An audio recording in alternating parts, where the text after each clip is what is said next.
Evening, everyone.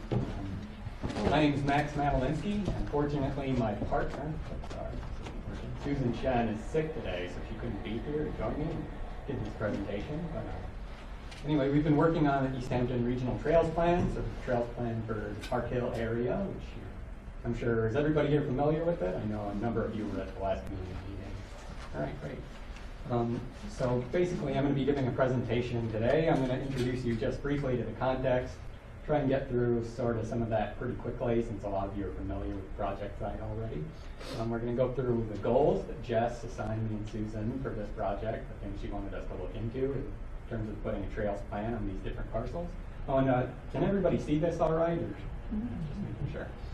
And then we're going to go through some analyses and recommendations Susan and I did and came up with, and then show the design alternatives we've come up with based on those analyses, including some for trails on the particular parcels, as well as sort of broader connections to other areas in East Hampton and Northampton. And then lastly, at the end, hopefully we'll have some time where you guys can ask me questions, and I'd like to get some feedback from you guys as well.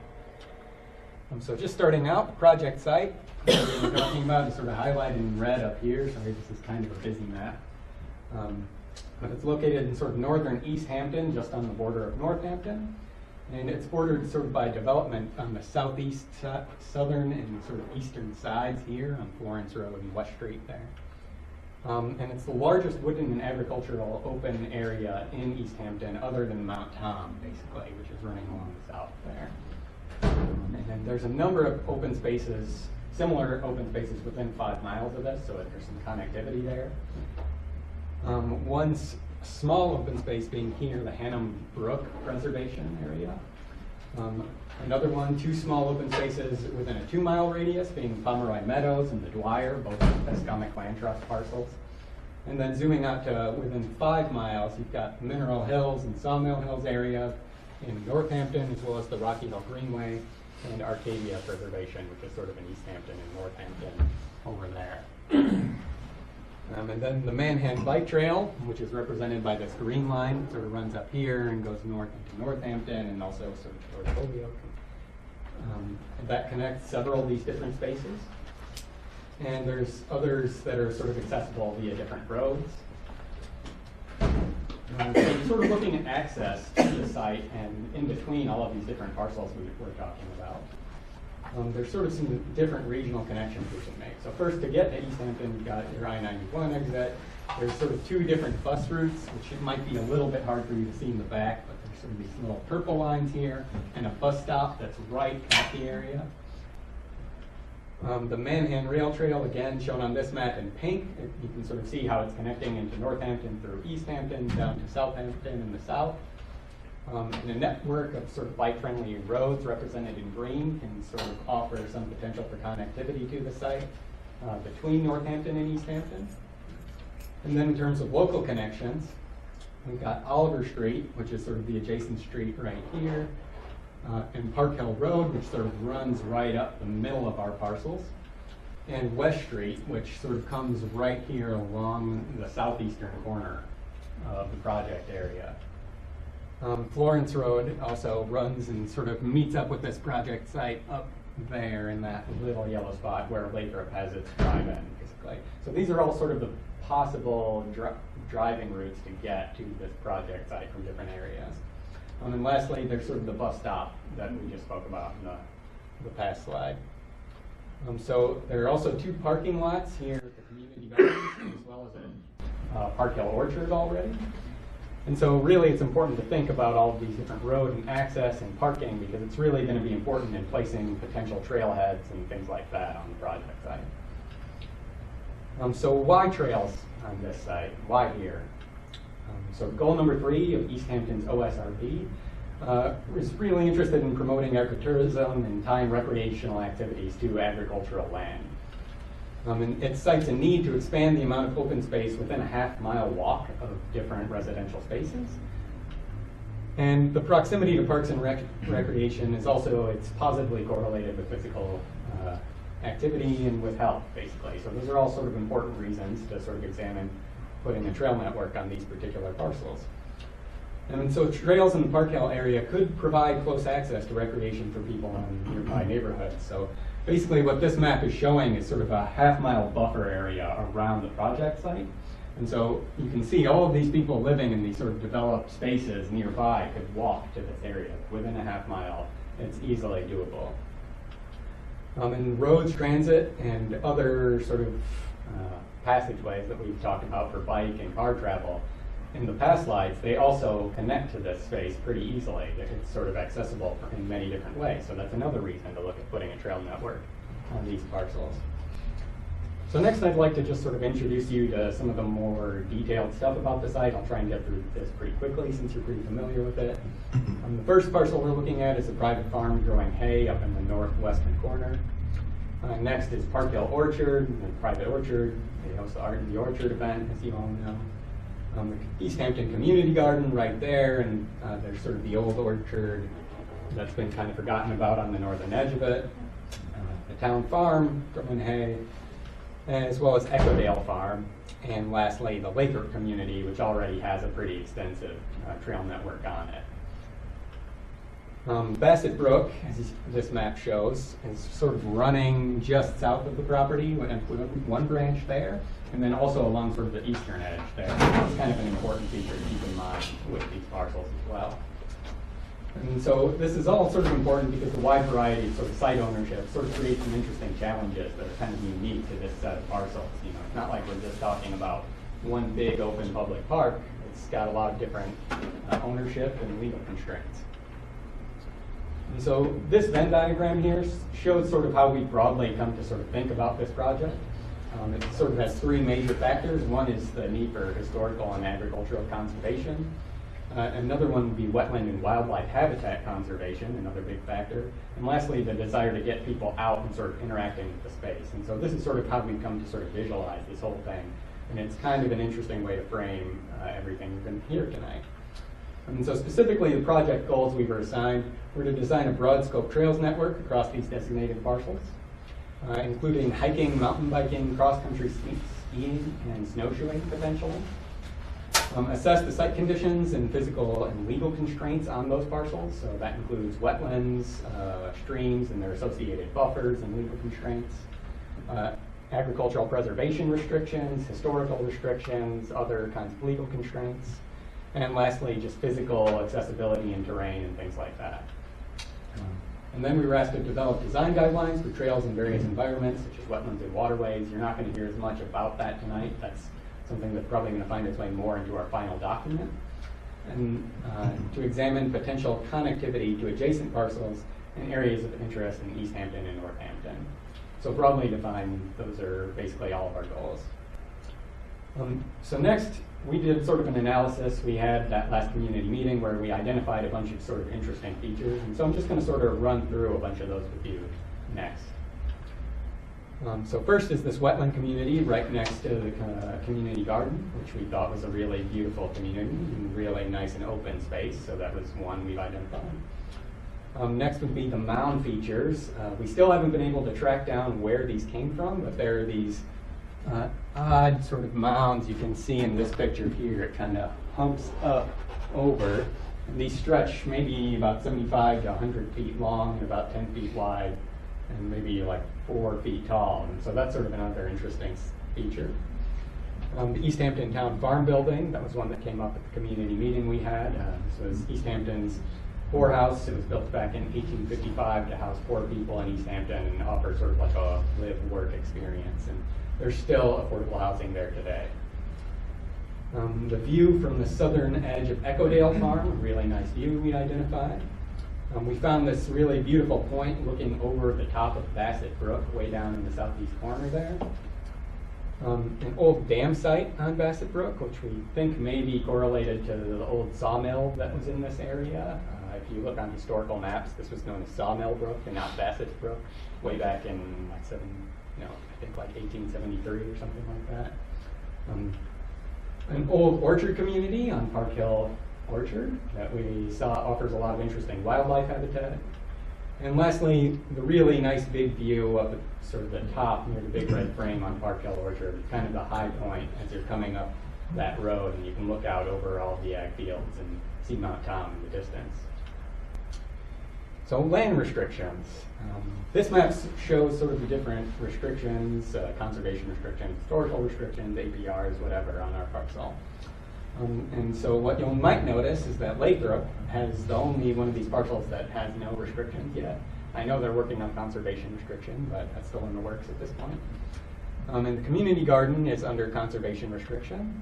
The town farm has affordable housing restrictions, historical preservation restriction, and an APR, so that's a highly regulated parcel, which is this one right here. All of the other parcels are under agricultural preservation restriction. And there is a trail easement on Echodale Farm here, highlighted in yellow. That's sort of an important consideration. And also the gas pipeline easement, which sort of runs here. It actually continues up into Northampton and further south as well. And something also that's important to consider in conjunction with agricultural preservation restrictions is what's considered prime farmland soil or statewide important farmland soil, because they sort of place extra emphasis on agricultural preservation restrictions with basically parcels that have better soil. And so APRs, they sort of forbid easements for construction of new trails, roads, and parking. And special scrutiny is given to parcels that have those statewide import and prime agricultural soils that we were just talking about. So that's sort of a big restriction. And so this is sort of what the implications of that look like for this project site. So any sustainable trails that we were going to put onto this project site are going to be limited to this community garden parcels, basically to those easements, to some existing farm roads on Park Hill Orchard, basically, that we mapped out with the GPS, as well as to the Lathrop community plan. Existing informal, unimproved trails and farm roads, those are considered for use. That's why I was highlighting those roads before. And parking expansion is sort of limited to the Lathrop and community garden parcels, because APRs don't immediately allow you to do that. And winter snow only trails would be allowed on all of the parcels, because basically they're looking to protect soil, so winter trails aren't going to affect that. So why no trails on APR land? I'd like to dig into that a little bit more. So I want to talk a little bit first. I just used the term sustainable trail on that last slide. So what's a sustainable trail? So what we mean specifically when we're talking about that is trails that are built to basically to not erode easily and sort of hold up over time and require minimal maintenance. And so how do you build that? Well, there's sort of a general guideline. There's a lot of different ways to build a trail, but a really basic way of looking at it is you sort of have three components. The first one would be sort of the trail surface, which could be an asphalt, aggregate, or just soil, period. And the more important part is this part that's sort of sandwiched in the middle there called the subbase, which is usually you're going to dig out anywhere from 4 to 8 inches. And then you fill it with some gravel or something like that, possibly contained with geotextile, depending on what the underlying soil is. And that really allows that trail to drain well and sort of reinforces the surface, basically. And that's sort of the more important part. And then lastly is just the subbase, or subgrade, I mean, which is just whatever the existing soil was on the site. So the whole problem with building a trail like this on APR land is that you're removing soil, and the state Department of Agricultural Resources wants to protect that soil, so they don't want you doing something like this, putting in a permanent trail. Some other things that are sort of important to keep in mind about just sustainable trail building is generally it's recommended that you build trails along contour. And the reason for that is if a trail varies too far from contour, basically it starts to channel water down the trail, and sort of as that exaggerated diagram on the bottom there shows, and that basically causes erosion. So if it isn't possible to follow a contour inside of a trail easement, then basically stairs become necessary for whenever you're starting to cross those contours to stop erosion from happening. And stairs, they're going to add additional construction costs, and a bigger drawback is that they don't allow for universal accessibility because you're not going to be able to get up and down them in a wheelchair. Next, I'd like to talk to you a little bit about boardwalk trails and wetlands. So boardwalk trails, they're sort of preferable to a normal trail in wetlands because they're not going to damage that important functions that wetlands provide, wildlife habitat, water infiltration, things like that. And they really sort of offer a way to have a trail through a wetland with minimal disturbance. This is just a quote from a book back in 2001 that talks about the cost of wetlands. They estimated $1.5 to $2 million per mile for a 10-foot wide boardwalk trail through the wetland. That's a really gigantic trail. So a simpler one, to convert that down, that would be $150,000 for a 4-foot wide, quarter-mile long trail. And I just want to caveat this with, I've had feedback that there are ways to build boardwalk trails for much cheaper than this. This is not an exact estimate, but I've been sort of looking into some of the opportunities, and a lot of case studies I've seen have been comparable to this, but if you have volunteer labor and maybe you're willing to go with slightly different trail construction, it can get cheaper than that. So the whole reason that's important is this map, which shows sort of wetlands, riparian areas, and their associated buffers.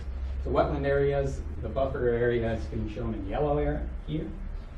And the wetlands have a 100-foot buffer assigned to them, and rivers have a 200-foot buffer assigned to them, as is basically outlined in Massachusetts Wetlands Protection Act.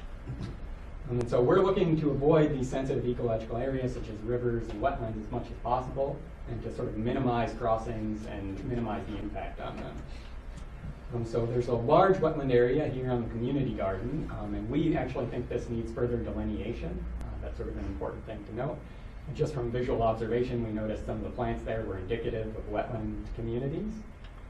The Echodale Trail easement, which you saw before highlighted in yellow, it sort of cuts in and out of wetland and riparian areas. It's not really taking that into account that much when it was drawn up.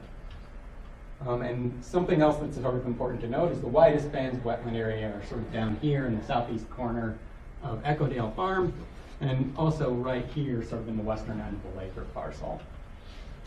So trails on the community garden Echodale easement, they're probably going to require boardwalks and bridges and things like that. That's sort of an implication of this map. And also informal trails, which are susceptible to erosion. We really don't want those going into these sensitive areas because they could cause potential problems. Another important thing to note about this is that Bassett Brook, it feeds into the Manhan River right up to this sort of hashed area in green here, which is marked as core habitat by Massachusetts Biomap 2. And so what that means is basically these areas, they provide habitat for rare species, in particular the triangle floater and spotted turtle, so a lot of types of mussels and invertebrates and other reptiles and amphibians. And that's sort of an area that's been marked by both NHESB and Biomap as sort of fostering these endangered species. And so pollution and erosion problems, sedimentation coming down into Bassett Brook, possibly caused by a trail network, it could have some impact, particularly on mussels and other invertebrate species living downstream. So that's sort of an important thing to think about, placing a trail network. And speaking of slopes and erosion, here's a map that is showing basically the steepest areas on the site in black.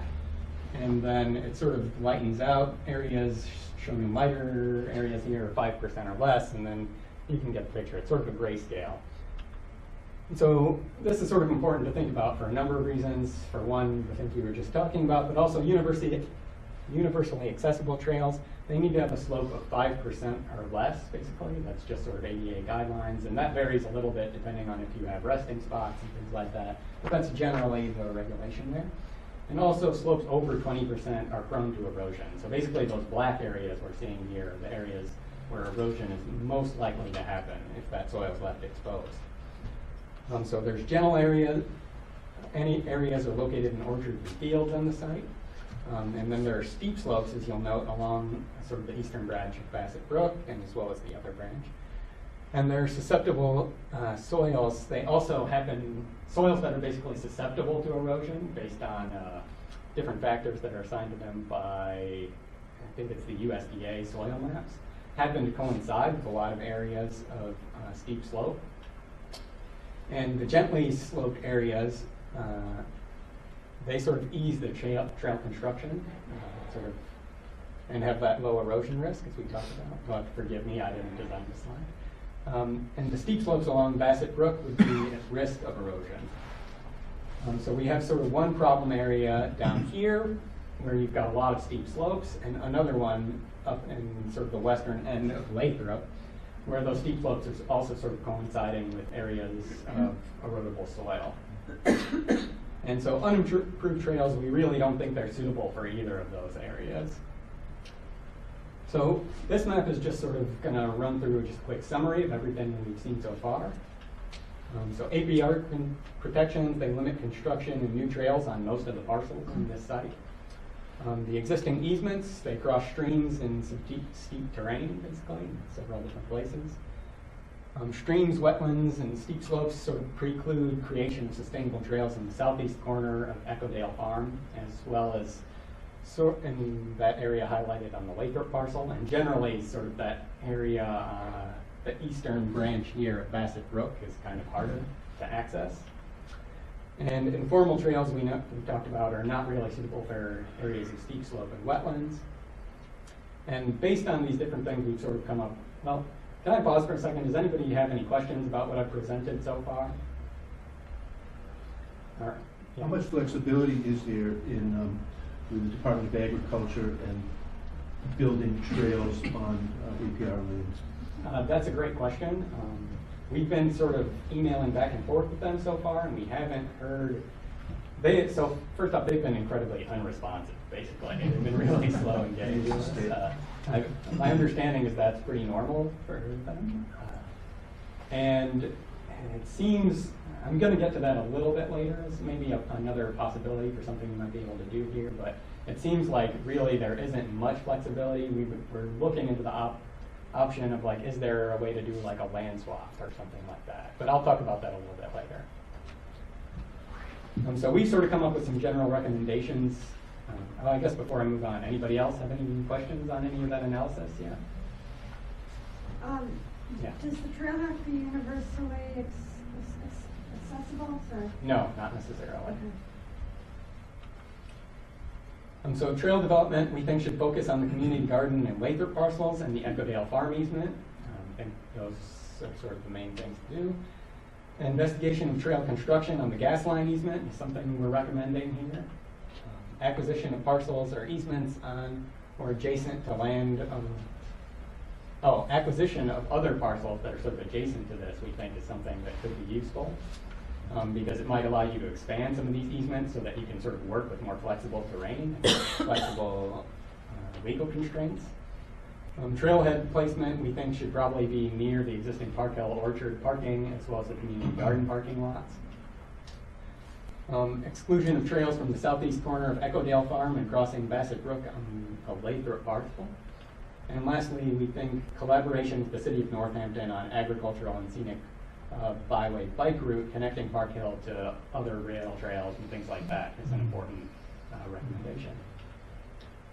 So next I'm going to get into just some design alternatives we've come up with based on all of these sort of limiting constraints, basically. And first I'd just like to walk you through some of the commonalities between some of the things I'm going to show you. So first, we're recommending a scenic boardwalk trail through the community garden parcel, sort of regardless. We think this is a good potential place to put it. You own this parcel already, and even though there are wetlands there and it's probably going to be expensive, it's sort of one of the few open places to put a trail. And this trail, we think it should be made universally accessible. We think an additional easement on Bassett Brook overlook, sort of down here, could be acquired to make that trail easement be able to get out to this interesting point here. And basically it would mean sort of deviating slightly from this parcel boundary to get across there. So you need to get an additional easement to do that. Sustainable trails only on parcels and easements that allow for trail construction, obviously, is something we're saying. And to utilize Park Hill Road and existing farm roads on Park Hill Orchards in all of the designs we're going to show you. And all trails are also going to utilize a trailhead at Park Hill Orchard parking lot in this example. And so the first trail we came up with is called the Lathrop Connection. Sort of the main thing that's different about this from that last thing you were seeing is sort of an informal trail already here on Park Hill Orchard, goes down to this little magenta property, which is owned by the City of East Hampton. And there would be a bridge sort of crossing over that. And then you'd have to get an additional easement on a privately owned parcel there to get up into Lathrop and sort of connect to the trails network there. So some of the pros of this design, it connects the trails to the trail network on Lathrop, big plus. It utilizes a small city-owned parcel that's just next to Park Hill Orchard there, so that's a place where you could potentially build a bridge. And it's also a short distance there. That was sort of the spot we identified as if there is any place to cross that eastern branch of Bassett Brook, it's sort of right next to where that old dam site was, which I don't know how they figured that out way back when, but they did. And also the southern part of this design, it pretty much stays within that Echodale Trail easement. Some of the cons of this design, the easement that's required to get it basically from that city-owned parcel to Lathrop, that the landowner there might not be amenable to that. Staying within the Echodale easement in this particular spot is kind of not so great. It's really an area with a lot of steep slopes, and you're going sort of right through a stream bed, so that's not really the best idea. And also, looking at getting across the bridge for getting over into Lathrop, that could be a pretty substantial engineering project, and you'd need to consult with the city engineer probably before building something like that.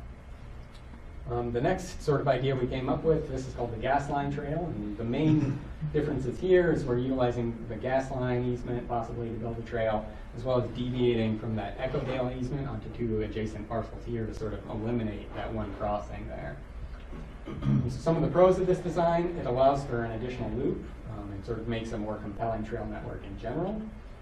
It offers an opportunity to connect to additional northern parcels, both in Northampton, and there might potentially be a way to connect over to Lathrop through there by getting a trail easement on this parcel, the Molotores parcel.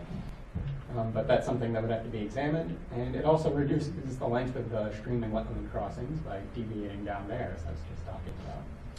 Some of the cons, this requires new easements on several adjacent parcels. That's four if you count the one that's sort of in common with all of our different designs.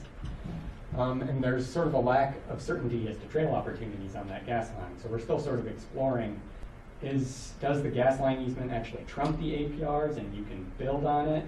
And lastly, somebody would need to sort of work with the gas company, which is Kinder Morgan, unfortunately, to sort of look into what their policy is for the trail on their easement, basically, and the maintenance that they need to do versus a trail.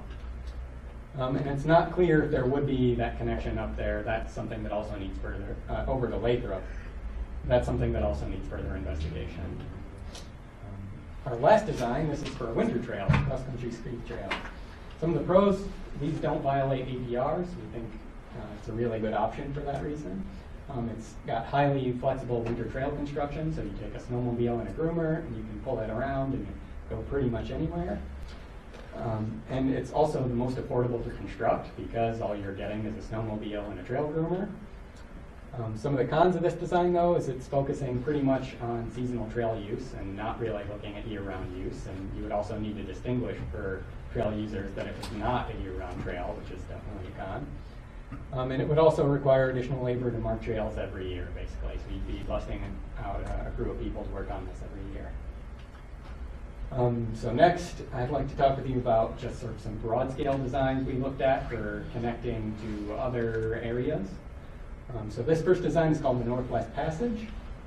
Some of the pros, basically this is connecting from the Northampton Bikeway, which is sort of the pink line way up there, using bike-friendly roads to go past the Sawmill Hills recreational area and the Mineral Hills recreation area, which both have extensive trail networks. Coming down here, coming past that nice view on Park Hill Road, and past the Piscomic Land Trust land, and then finally connecting back to the Manhattan Rail Trail. This connects to 4 open spaces. It's the northern section, it's primarily on bike-friendly roads. It offers a great view from the top of Park Hill, and the route is about 8 miles long, so it's kind of a pro if you're somebody who really likes a nice long bike ride. Some of the cons, it skips past Arcadia, which is sort of a nice big open space that is unable to be connected to with this trail. The route uses unfinished portion of Park Hill Road, which is over here. It sort of shows up on maps, but it's pretty rough. The southern section crosses over Route 10, which I'm not sure exactly yet. I think that's right there, which is a pretty busy road. And lastly, the route being 8 miles long could be seen as a con by some people. Maybe that's too long. The next one is called the Arcadia Express, and this is sort of a trail that comes out from the Manhattan Trail right next to Arcadia, through the Rocky Hill Greenway and on Northampton's Ice Pond Trail, cuts south, and then comes down Park Hill Road there and sort of follows the same route back to the Manhattan Rail Trail. Some of the pros of this design: it connects to Arcadia, it connects to the Manahan Trail, passes through the greenways, a lot of different greenways and trails, so there's sort of less time spent just biking around on roads. It offers that same great view from the top of Park Hill, and this route is 5 miles long. Some of the cons: this is skipping a lot of those open spaces that are sort of within proximity of the site in Northampton. The southern section, it crosses Route 10 at that same dangerous intersection. And the route being 5 miles long again, you can see it's a pro or a con, depending on who you are. This last one is one called the Lathrop connection. It would be sort of coming from Arcadia, going through the Rocky Hill Greenway, and just making a short loop through and basically coming into the Lathrop retirement community, possibly to a trailhead there. Some of the pros: it connects to Arcadia again, connects to the Manahan Rail Trail, passes through the Greenway and other trails, so again, it's not going along busy roads as much. The route is entirely on bike-friendly roads, and it's a nice short loop, basically.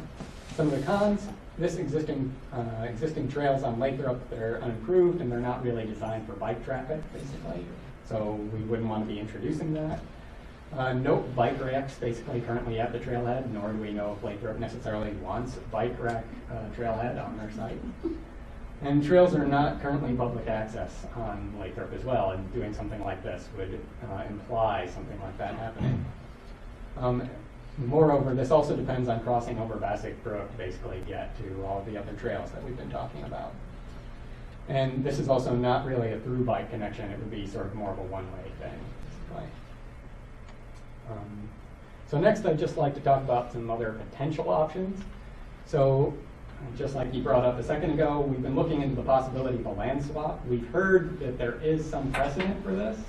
So what this would mean is basically, because the APR land is so restricted on what you can and can't do, there might be some possibility to work with the DAR to say, hey, if we conserve this land over here, could we maybe get some flexibility to get some trail easements on this land where we want to put trails, basically.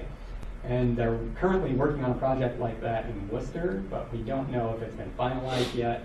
And also we know that it's a different sort of department representative in Worcester County than it is here. So we don't know if the different representatives are going to have different opinions on what they are willing to do or not do, basically. So that's an option we're looking into, and that's going to need some further investigation. And then the other thing I'd like to talk about is, maybe is there another way to use this site other than for a broad trails network, basically. And I'd just like to put that out there as a question. We're going to look into maybe what some other potential options might be, but we'd like to get feedback on that. Thank you.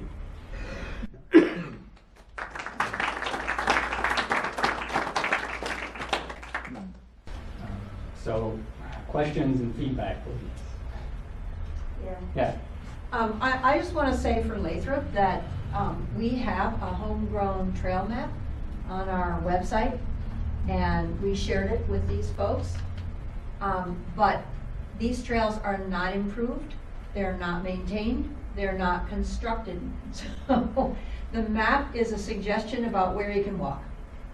And the trails are used almost entirely by Lathrop residents, and certainly not at all by all of us. You have to be pretty agile to do some of these trails. So the word trail has to be used very, very, with a great deal of humility when applied to those trails.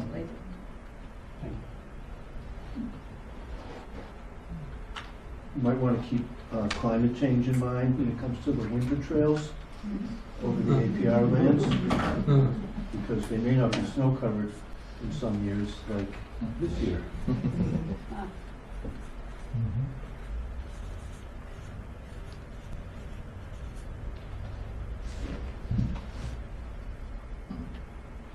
Yeah, Russell. As far as the APR permissions and things, I just wanted to comment that East Hampton put real money into those APR acquisitions and is a minority co-holder of the APRs, and so is not entirely powerless in the situation. Yeah.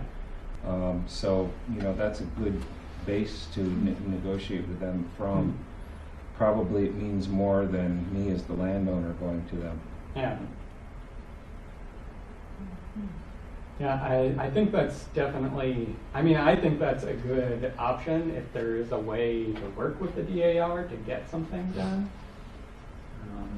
It's probably going to fall outside the scope of what our project is going to be, basically, because, like I said, they've been so unresponsive. It's unlikely we're going to be able to get that kind of dialogue going with them. But I think, yeah, that's a good way to go. Do you think you might want to develop, you have so many different plans, there may be one plan that allows for the assumption that you'd be able to get an exception to that on just the most desirable, just like one little Yeah. map. It says, or if you could get onto the non-slope, the non-steep slope.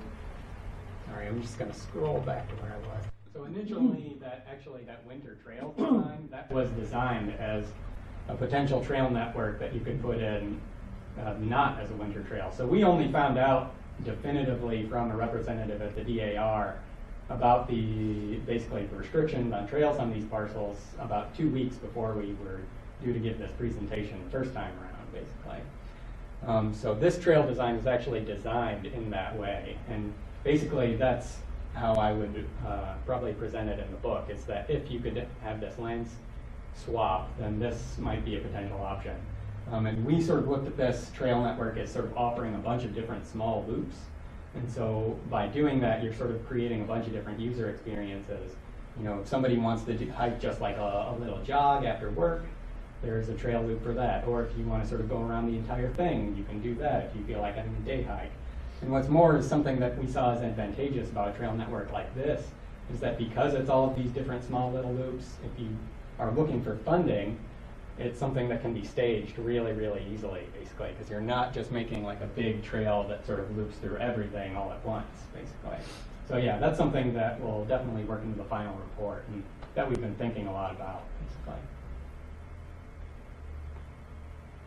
Yeah, I think my feedback was gonna be, I would like to see this as the trail. Yeah, and I'm just wondering, maybe Jess is the best one to answer this question, but as far as overlay districts, could we do an overlay district on an APR, or would the APR trump anything that we do as far as? How much the APR is going to trump what any zoning? I mean, it really comes down to protection of the soils.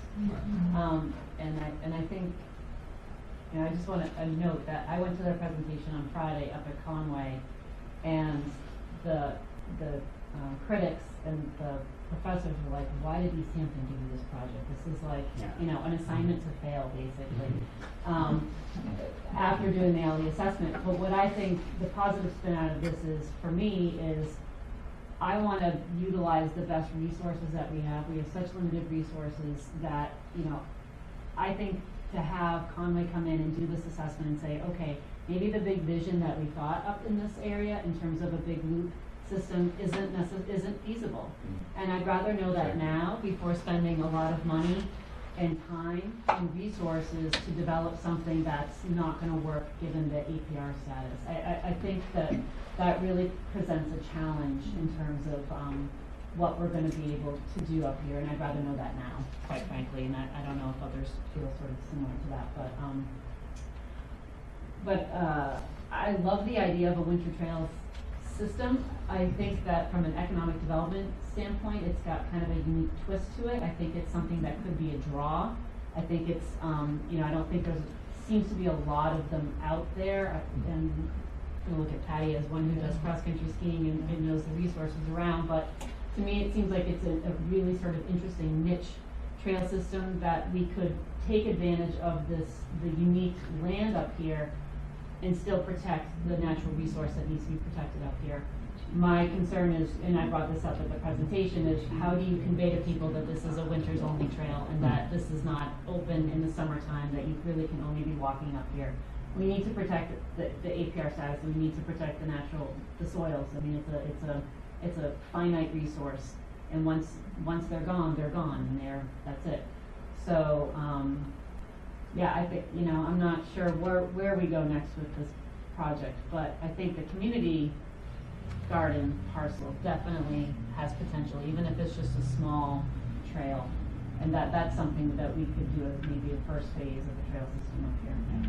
Another reason we suggested the wetland boardwalk is people are already walking a big loop on that parcel, and you can sort of see where they're tracking through the wetland already. So it'd probably be a good Don't idea. tell to- Conservation yeah. Commission.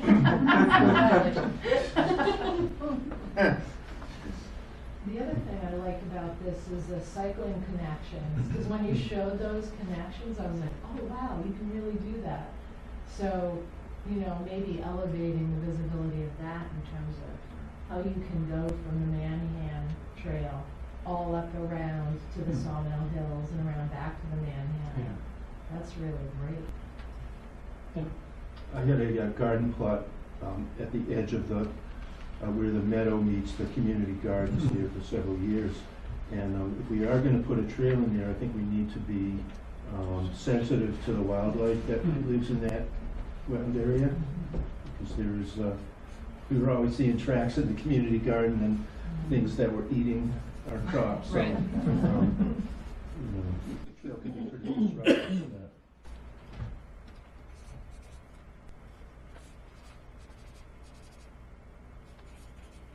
You'll have to forgive my terrible handwriting here.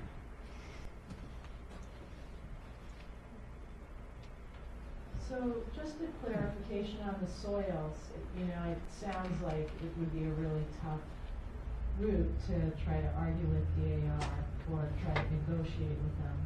But, so if they're interested in protecting soils, on your soils map, did that show, did it show that all of them are prime farmland soils? Because maybe you overlay. It'd be easier if I Yeah. scroll back to it on my computer, but yeah, I'll just show you real quick. It's not all prime Yeah. or statewide important soil, but a lot of it is.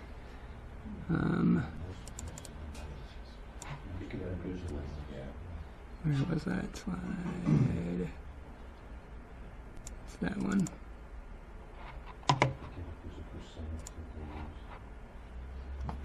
So basically, all the different hatches on there, all of that gray stuff is either statewide or prime agricultural soil. And something we were looking at for a while is they have a special permitting process, but that was what we finally got sort of legislation, but word from them that that doesn't allow for a trail easement, basically. And in particular, their special permitting process sort of looks at those types of soils in particular.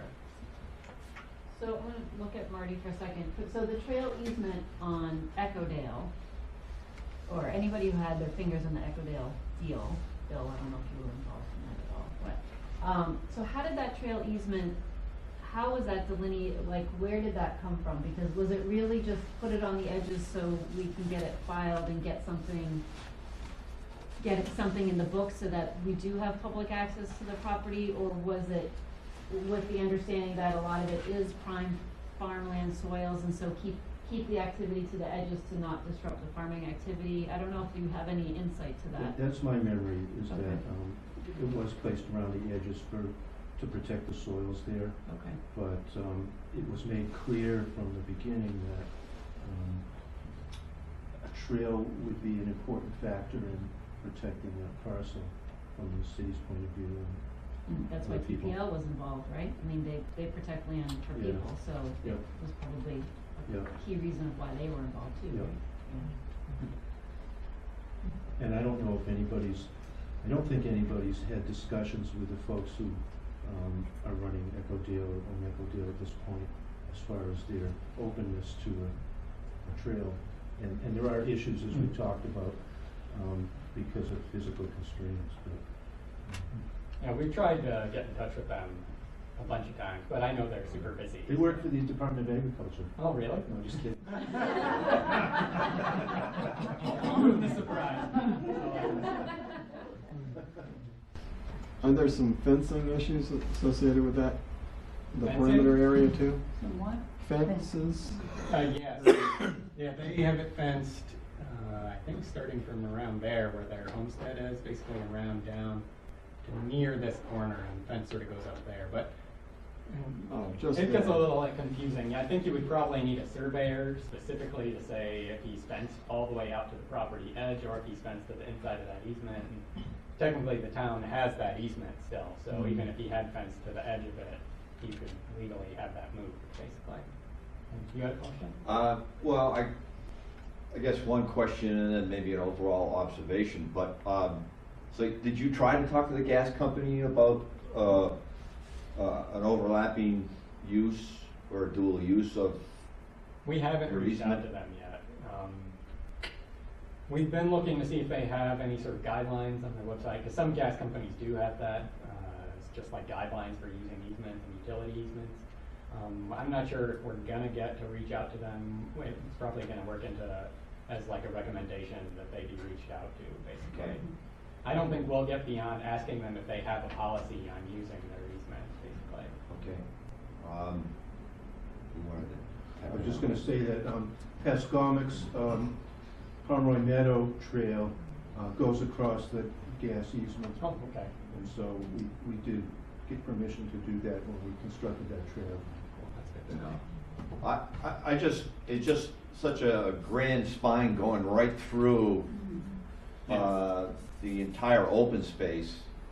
I'm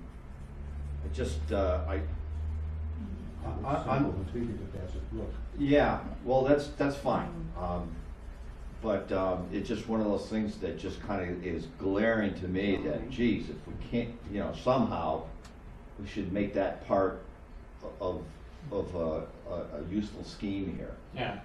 I just an observation. The other thing is that, in conjunction with what Jessica has observed, and I think what is kind of obvious that, this land up in this area does have some limitations to it and everything else. And I think bringing those to light has been extremely useful in trying to determine, what the frailties are of the site and what the potential is for, further use and for accessibility and everything else. So I've got no problems in kind of acquiescing to, it's got limitations, so let's work within those limitations, and that's the nature of the beast and everything else. And we shouldn't try to force anything to happen here if there are these limitations. I mean, that's exactly why, it's all APR and it's such a grand open space.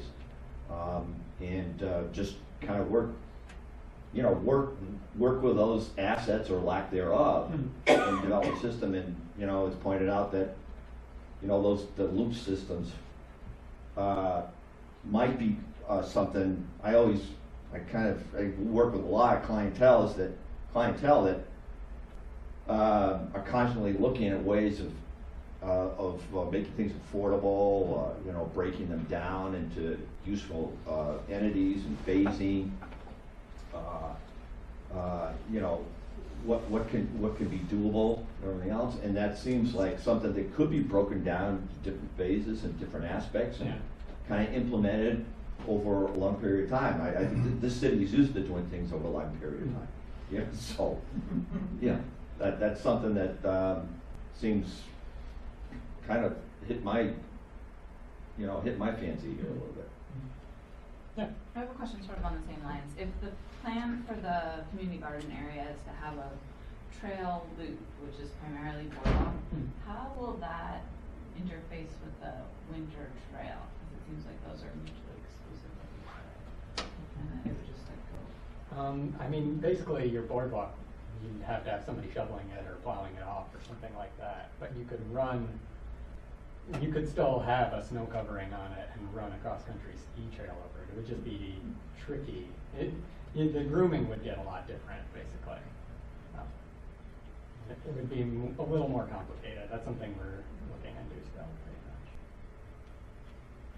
much. I went with Max and Susan and toured that Equaville East property, and there's quite a network of trails already in there. Yeah.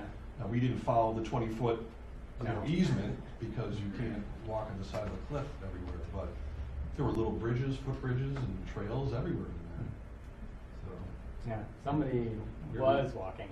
yeah, we were on different people's property, we were all over the place, but we tried to follow the boundaries as best we could, but the terrain is really tough in that easement. So, I hear two concepts really. One is we'd like to connect everything, and it's conceived of as a single trail, or at least a trail system with multiple loops that connect to each other.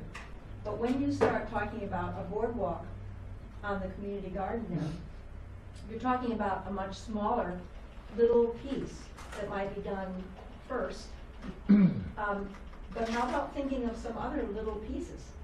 What about a fully accessible trail on Lathrop Land that would be open to the public? I have no ability to say whether we would even welcome that or not, but we've got a couple of hundred old people over there. How about a wheelchair accessible trail at Lathrop that would utilize some of our existing trails, because as I say, they're not maintained and they're not constructed at the moment, which is a big hindrance to our residents who want to get out there. And why don't we think about, okay, let's do a little loop there. Yeah, so you're thinking similar to that boardwalk would be to have just like a spur trail there, basically, that gets you in and moves you around. That's a great idea. I'll look into that. Yeah. Another small thing that could be done would be, well, it's not inexpensive, but small, is putting the bridge over the Bassett Brook, using the informal trails, not calling those city trails that already go through the orchard and are at Lathrop, and just having this group put in a bridge that would allow access to those two properties, because that's already on East Hampton city land. So you're talking, can you tell me a little bit more about where you're talking about? Where these old dam is. Yeah, so like right there, pretty Yeah, much. right. So I mean, you wouldn't have official trails going off on either side necessarily, but there's already informal trails there.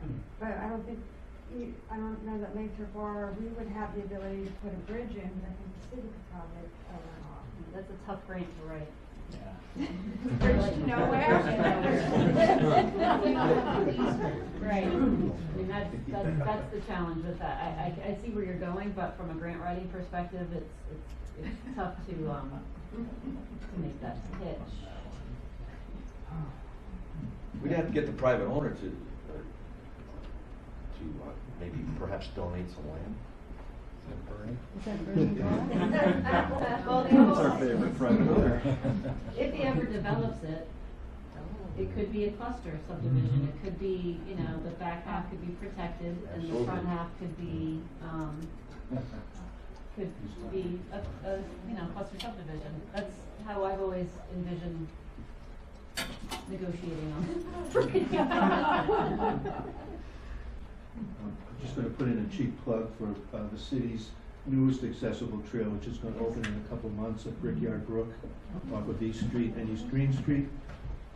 We're completing that now, and I'm in the process of writing another grant for to establish a maintenance fund there, a stewardship fund, as well as we're going to put up a couple of butterfly gardens with the help of Bill's design skills that he's donating, and also for some interpretive signage as well. Cool. Do you think you could get me more information on that? Or you can look- Yeah, next Wednesday's Gazette, there's going to be an article about it. Great. Awesome. On our website. Thank you. Living on Chestnut Street. Who else? Can I ask another question? Yeah, sure. On APRs, I guess I'm a little stuck on the APR thing. Did you look into the special permit process on the APR? Yes, And that was specifically what we had. And when you looked into that, were you specifically looking, so in the beginning you talked about sustainable trails and sustainable trail building. And one of the areas you didn't mention was Nonotuck Park or the Borkowski property, which both have trails. Yeah. And I noticed in the special permit, one of the things it specifically said was allowed was the moving and smoothing of soil that didn't trigger a special permit. And so if we didn't do large scale trails that were 7 feet wide and had a sub base and intermediate base and a top of, I would just wonder. I mean, it says specifically. I mean, I can read it. It says this excludes the moving of soil and smoothing it, which would be a normal, like a Nonotuck Park trail or a Borkowski property. I like to call it proper. Well, we ran into that with the Mudder Field accessible trail because there's some The State Historic Commission had some concerns about potential archaeological sites there. I think it was really a stretch, but it's on their maps anyway, so we weren't allowed to do any digging in the main meadow there where the trail is, so we built a surface trail, and that's certainly possible. We copied the design of U.S. Fish and Wildlife Trail and had it. So I mean, how we got to basically narrowing down out, or basically taking out all the APR lands was via an email. The one response we did get from the representative at the DAR was that basically APRs don't allow for easements that would allow you to put in trails, basically. So if you were going to put in those trails, it's like you might be able to get away with doing something like that where you were just like laying down soil on top of it and then walking on it.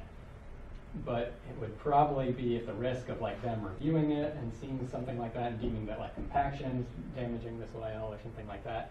And also that you're also then at the whim of whoever the farm owner happens to be, which I know Russell and Elaine are great. But like, I don't know how the person at Echodale would be. We haven't been able to get in touch with them and see would they be okay with that. And if the farm owner decides like, okay, no more trails here, you're out of luck then, basically, because you don't have an easement to do what you're doing. So it sort of gets into some tricky legal ground at that point, basically. But something like that, that might be able to work on, say, like the town farm, which East Hampton owns. And, it just gets tricky, and again, it's hard for us to assess what's really allowed because the DAR doesn't get back to us most of the time. Well, I mean, what they say is no excavation to specifically support the activity will occur. So no excavation. Yeah. It says, in limited circumstances, though, pushing soil, for example, to re-smooth an area will not be considered excavation. Yes, but those special permits, the thing is they issue the special permits to farmers wanting to do agricultural activity. Right. So like that's something else that's also written into APRs. If you want to do something, it has to be gauged towards specifically benefiting agricultural activity. And so then it becomes like a legal argument of like, do trails benefit like agricultural activity because it's a draw for farmers to sell things, and it's like, it's possible, but I can't answer that question, basically. In discussing the APR and the different parcels, we were talking about APRs on several parcels. In the APR on Echodale, which does have a trail easement already in place, does that differentiate? And that would seem to me to make a difference about what could be done within that section of. In the trail easement, you're within fine. the trail easement. The trail easement is all good. Once you go off the trail easement, it's all the same regulations apply. Right. The problem is the trail easement isn't very. Yeah. How wide is it? There's a trail. And how did they measure it? Did they do the GIS? Or they did? Here it's got something that over there. If the issue is getting something past DAR, I know I've heard some stories lately that they've been very cranky in interpreting their regulations and not honoring necessarily the public-minded spirit of the regulations of the authorizing law. That makes me want to make 2 points. One is that it's a political agency, and East Hampton has contributed mightily to the protection of these particular parcels. And if you have open door at your legislator's office, there are ways of wielding pressure on them. And the other thing is that as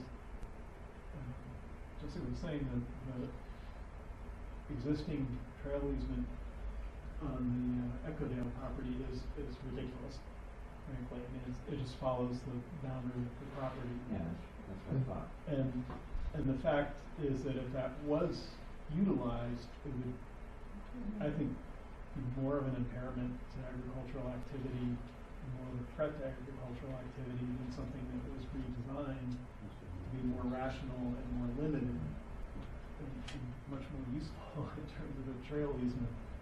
So, and that, that's another potential bargaining chip, that you go to DAR and you say, hey, you really just want to get from point A to point B. We can erase all the rest of this. Let's amend the APR to accommodate that. I mean, it seems like there's just in the contour of the land, there's going to be areas that are naturally suited to trails and not to agriculture. And, you know, it seems like following somebody's funny little drawn line that doesn't necessarily take into account where is it good to have agriculture in this area, where is it good to use as a recreational trail, and putting that together, Yeah. you know, and drafting something that makes sense that isn't necessarily following a boundary line. But I don't know how the DAR would respond to that. Well, that's also the property owners as well. I mean, Yeah. Echo Dale is a very complicated ownership agreement. So they own the underlying land, we co-own the APR with the state, and we have a trail easement. So we still have to respect the landowners' farming and what they're doing with the land from a farming perspective. My understanding is they do livestock, so I don't think it's fair to have people walking through fields and stalking livestock. Or putting people at any harm of being charged by livestock if they're food. So There's some big livestock there. You know, I think it's a very delicate conversation. I think it's a conversation that needs to happen with the property owners and saying to them, this easement is ridiculous and needs to be relooked at. We want to work with you to make sure that whatever we're proposing works with what you're doing with the land right now, makes sense with the attributes that were identified at the last community meeting. What was the thing, Russell, what was the thing that you Pingo pointed star. out? The Pingo star. The Pingo star.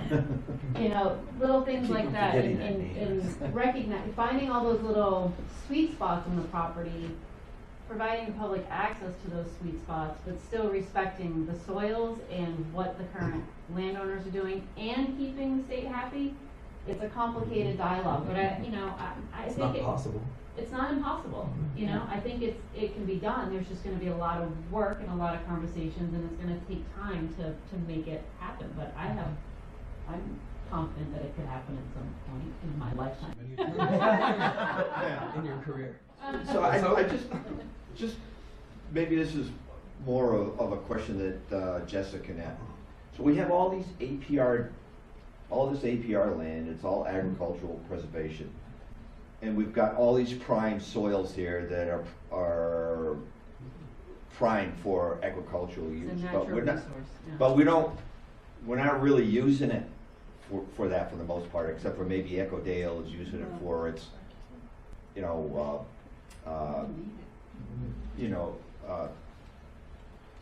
farm stock and everything else. It just sounds kind of funny that we've got all this prime agricultural soil there and it's not being really farmed, yet we still have it as agricultural protection restriction. I'm not sure how I think I would respond a couple ways. One, Marty mentioned climate change earlier. Yeah. I'm not fully confident in the human race right now, to be honest. And Come on now. And if it's not the current Echo Dale farmers, they will sell the land and somebody else may do something else with the property at some point. So, you know, just because somebody isn't utilizing it to its highest and best use in terms of the soils. We don't care about that though, right, Jessica? I don't even know if that's necessarily a true statement. We but, don't really care about that. I mean, just as long as we're protecting everything else, right? I mean, it's a natural resource that once you degrade it, it's gone. Yes. And that's it. And Right. we have to be able to feed ourselves as a planet. I just had a great idea. We have to remember, there were gonna be 180 condominiums on that site. Oh my goodness, yeah. And what we did was we stopped the 180 condominiums, preserved the agriculture, Yeah. created a basis of an outline of a trail along the border, because you have to do something relatively quickly Quickly, to put that right. in the deed. I have the deed, the trail easement, and it's there, it's 10 feet, it gives us a starting point from which to negotiate something different as we change. And that land will be there, hopefully 100, 200 years from now, and available for agriculture. I know a couple little things about the special permits. Whatever activity it is has to be dwarfed by the farming activity, which on my farm, my orchards would be much, much larger than a trail, so that's no problem. The areas that are dark on my land are woodlot. They'll never be tillable land. APR understands this, and they allow certain uses. If you wanted to run a trail right across the tillable land, they would almost definitely say no. Yeah.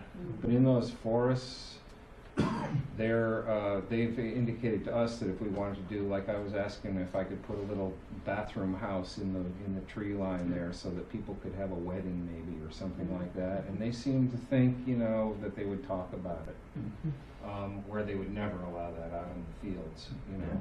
So there's that aspect as well. They're 5-year renewable permissions. They're recorded on the deed at the recorder of deeds, so they're not just a piece of paper. They don't automatically renew, but they tend to renew unless there's some compelling reason not to renew. I don't know, that's another hard grant, right, though? Yeah, exactly. That was something else we were looking at with the special permits. What do you do if it's a 5-year thing, and how do you get funding for that? They're wrangling right now. You mentioned that they've been a little hard on people. This whole agritourism thing rushed in on APR, and they're trying to lay down a set of laws and precedent rulings that will regulate the agritourism use of APR land going forward for quite a long time. And they have hardliners and they have progressives, and there's a lot of friction going on right now within APR. That's all I know exactly, but it is the case in point for them. A lot of their activities that they're doing now have to do with defining agritourism use of farms, because farming is changing. Almost all the farms in Massachusetts now are having the public come on to them, you know, to buy food. And that used to almost never happen, you know. So it's a huge wrenching change. It's one of the fastest changes in the history of agriculture. So they're just like, let's just sit on the brakes a little bit and get our law, you know, sorted out on this. People, you know, it really came to a head when people wanted to throw those Spartan death race kind of Tough Mudder kind of things on APR land, and a group successfully sued APR to allow one on land. And I mean, that's, compared to what you're asking to do, that's pretty, you know, if you were talking about putting excavators in there and making mud traps and, you know, and then parking 10,000 people's worth of cars on it, you know. And so if you're powerful enough, you can actually successfully sue them for, you know, temporary permission to do stuff like that. You know, we've been trying to work out stuff by threading the needle rather than going to the mat on anything, which is probably what this group would want to do too. But it's in flux. It's really in flux now. Unfortunately, in agriculture and in land preservation, flux can mean decades, not just weeks or months. I had an idea of when Jessica said food, and it seems like things that are related to agriculture have a preference. Like, and I was thinking you could have foraging trails, you know, for people to go out and find mushrooms and find wild edibles, and you know. He doesn't want to give up his stock areas. Then it's related to agriculture and food, you know. So. The thing is, land just laying there under weeds is actually probably safer in some cases than land that's being actively farmed by modern farming techniques, because farmers aren't all that easy on land, to tell you the truth. My big idea is, well, it's not related to the trails, but the orchard that's on the city property, I'd love to, still trying to figure out, and we've talked about it at the commission, is there a way to bring that orchard back? Is there a way for the city to lease that land and then sell off a percentage of that food to a food pantry, to, you know, those that provide food to our schools? To school, something, you know, some way to utilize that property and to make that an active food production area again? Or is it so far gone that we just take all the trees down and start over? And that's still a question, but that's another conversation at a commission meeting. I think pollinator gardens would be really nice in that space. You want to grow food, use the town farmland. That's a good point. Yeah. That's a good point. We could probably come up with a sum of money that we would put it under our management. You know, this is what they do in Concord, Mass, and their orchard, public orchard and stuff like that. They contract with professional farmers to do the heavy lifting, and volunteers then do things like, you know, the picking and the thinning and the some of the handwork kind of stuff that you use, employees to do, but, I would think if you were gonna do anything with those apples, you'd probably need me to go in there with some of my equipment and do things Yeah. from time to time. Yeah. And, And we pushed if a back through grant couple could be times. got, I Yeah. could probably take that on as a year-to-year activity under a reasonable contract.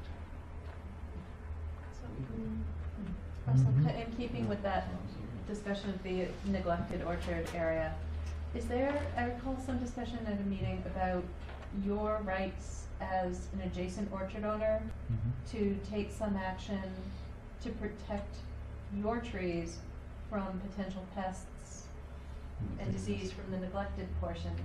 Is that something? It's true, it's definitely true. We have not discerned a negative impact at this point yet. How's your work? Can it be preventative as opposed to? We opted to plant our small fruits, our soft fruits, the blueberries, raspberries, blackberries in that area right next to it. Just thinking, why not just do that rather than wrangle over it? And so there's a really substantial buffer to my commercial apple trees from that area. Every time they come from the cooperative extension, they look at it and say, "You got to get rid of that." But, and then I look with my own lying eyes and nothing bad seems to be happening. So I mean, do they say that's that not to because it's say there's unsightly? emerging pests on the horizon that could, make it necessary to deal with that in the future. Well, yeah, I mean, if all the trees got fire blight or something like that, I mean, it could be a bad situation really quick, actually. So actively managing that is something that sounds like should commence Right. soon, some sort of. I was gonna ask you, in terms of the horizon to falling over the cliff on Apple Orchard that is on city land, do we have like a year horizon, 2 years, 3 years? If it seems urgent enough, maybe there is some grant writing, ecotourism, something or other, agritourism. It's been We could put 21 together. years since that orchard was tended now. That's a long time. That's a long time, and each year it gets worse. How many years, Russell? It was 13 when I bought it, so adding 8 to that, I think it's 21. Not positive it's exact, but. Are you gonna write it? Hey, listen, I'd be happy to sit down. No, I mean, I've been talking about the orchid since I've started. It's Yeah. been a little bit of an obsession of mine, and though I can never really find time to, buckle down. And I don't know what the answer is. I mean, that's part of the problem. I don't know what the answer is to that site. But that's not talking about trails, and we're going a little on topic. Okay, it's okay, it's on the property. But we have, it's part of this. There is apparently money though that you can get from the state to remove some of the trees, which might be part of the funding for putting something else, putting a boardwalk in there or something like that. It's actually Or- federal money. Federal money? Yeah. Okay, federal money. Or,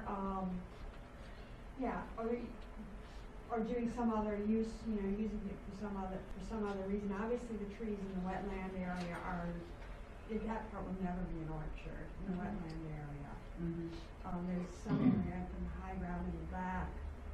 But I was just thinking funding wise, I've heard that there's federal money that could be available for that. And I just keep looking at that back area of our property. It sounds like you're saying that the road is usable. APR would not contest. Yeah, you A wouldn't be trail able on the road. to build something on top of it, but you Mhm. could use that as an informal trail because it's already a road. And the basically. road actually goes all the way back through the old orchard where that star is, all the way back to. Right about there, Yeah, pretty so much, it's basically to it's the a pretty forest small line. spit, right, where it goes into the woods. Yeah, and then people have already been walking it, so you have a pre-existing Exactly. sort of informal trail there And as well. Russell says, I mean, I think APR would acknowledge that that's not tillable land, any of Yeah. that area. And it's a Yeah. pre-existing thing, so you wouldn't be building something new, which is their big bone to pick. It's a pretty small little area to get permission to develop. And put a So- trail in. So if roads can be used as trails, and farmers can drive their vehicles on different areas that aren't being used at a particular time.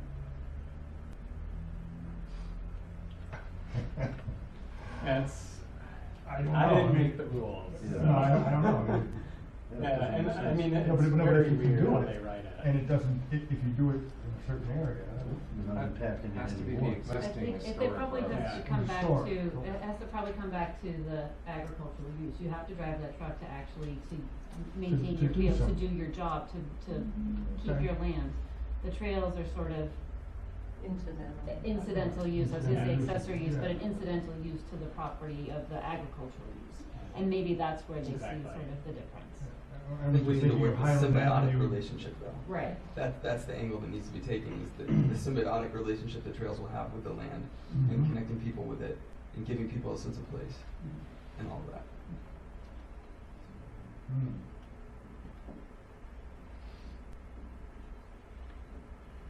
Can we talk about the bike trails for a second? Yeah, Is sure. there, if there was a bike trail or a couple of these loops put in that you were talking about, how would those be advertised? Is there already, does it get Well, I think that connected up with other? first thing we probably would wanna do is work with DPW to put bike lanes down Mhm. so that there's official markings, so that would help, I think.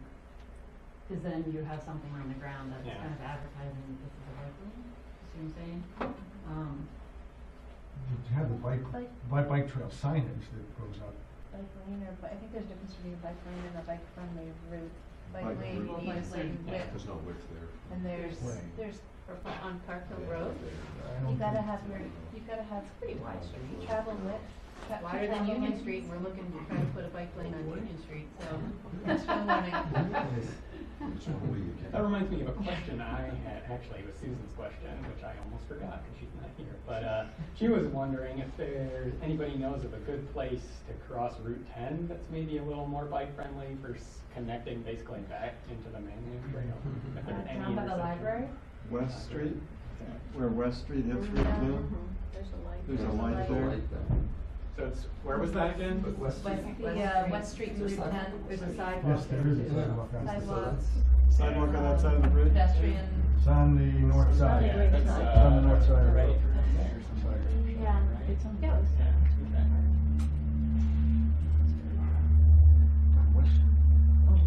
No, I didn't see it. But the southern part of Route 10 there is not very. Not very good.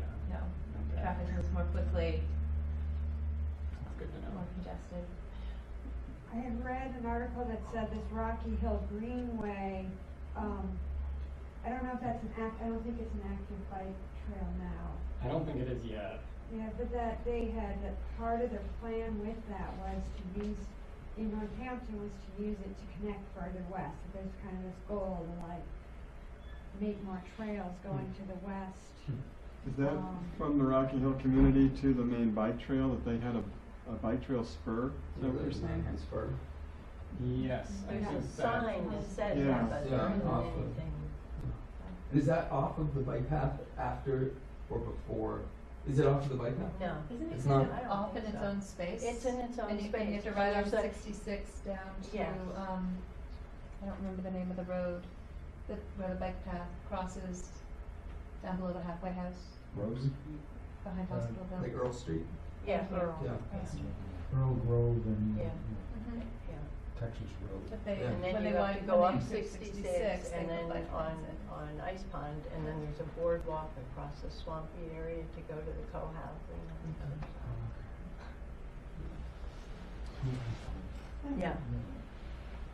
So I don't bike, but it seems to me that the community would look a lot stronger if it had known bike trails. And maybe there's already known bike trails throughout East Hampton, but there's certainly a lot of bikers, and it's certainly some of these routes, or Park Hill is used really avidly by bikers, but I don't know that East Hampton necessarily gets the benefit of promoting that we have such great biking in this area. Well, there is the regional bike map that was put together by Pioneer Valley Planning Commission.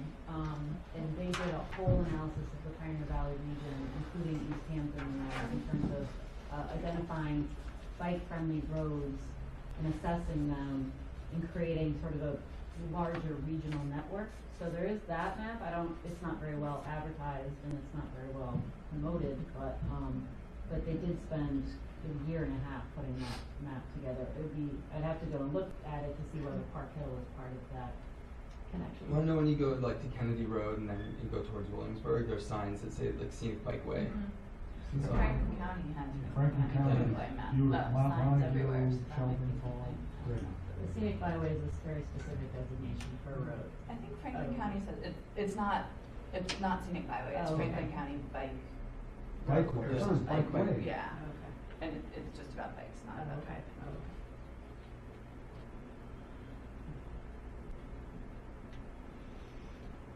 Alright, nobody else has any other questions or feedback? Thank you guys so much. Basically, from here, we've got another 3 weeks where we're going to be working on these projects and sort of trying to finalize these designs. So moving forward, we're just going to be trying to refine these, see if there's anything else we missed, and basically we're going to take everything we've done so far and compile it into a 60-page document that's going to sort of outline all of the different things we've talked about and all of these different analyses we've done and the design work we've done. And basically, we're going to turn that over to Jessica at the end of the project. Can you specifically sort of make an analysis of where the stopping point is with regulatory or right-of-ways or whatever? Because as those things are negotiated or changed, then we'll know which plans open up as becoming possible. Just seems like each one sort of has a brick wall on it Yeah. somewhere like that, but those can probably, I imagine with some concerted work, like people are saying, we can probably break through some of those. Yeah, we can try and work some of that into the document for sure. Yeah, good job. Thank you.